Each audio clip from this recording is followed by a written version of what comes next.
La Fabrique du Lien, elle porte bien son nom. L'idée, c'est d'aller créer du lien entre les gens, entre nos citoyens, nos habitants, les différentes associations qui peuvent porter des thématiques diverses et variées, que ce soit autour de la citoyenneté, autour du handicap, autour de l'inclusion, autour de la parentalité. Des jeunes vont également se saisir de ce lieu. Donc vraiment, c'est une maison à disposition du plus grand nombre lorsqu'ils souhaitent organiser des débats, des cafés-débats, des points de rencontre, tout ce genre de choses-là. Voilà, vraiment, c'est la maison de tous.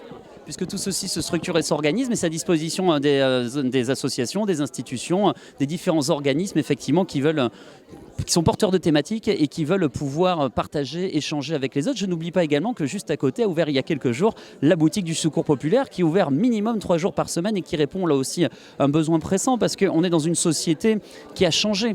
Il y a eu un avant-après Covid avec des gens de plus en plus repliés sur eux-mêmes, de plus en plus égocentriques, des populations aussi qui sont frappées par l'inflation, la crise du pouvoir d'achat aujourd'hui et qui ont besoin d'aide. Donc vraiment, c'est l'objectif de ce nouveau lieu de pouvoir répondre à ces besoins-là. On contacte la municipalité de Saint-Paul-et-Dax dans les services qui sont bien connus aujourd'hui.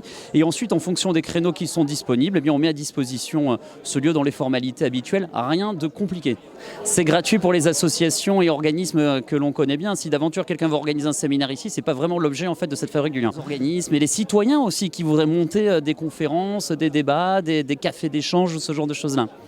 Et c'est une réponse surtout très concrète, très opérationnelle à l'analyse des besoins sociaux qui avait été menée en 2023, puisque la Fabrique du Lien s'inscrit de manière plus large dans une toile en fait, on va dire, de dispositifs et de différents lieux.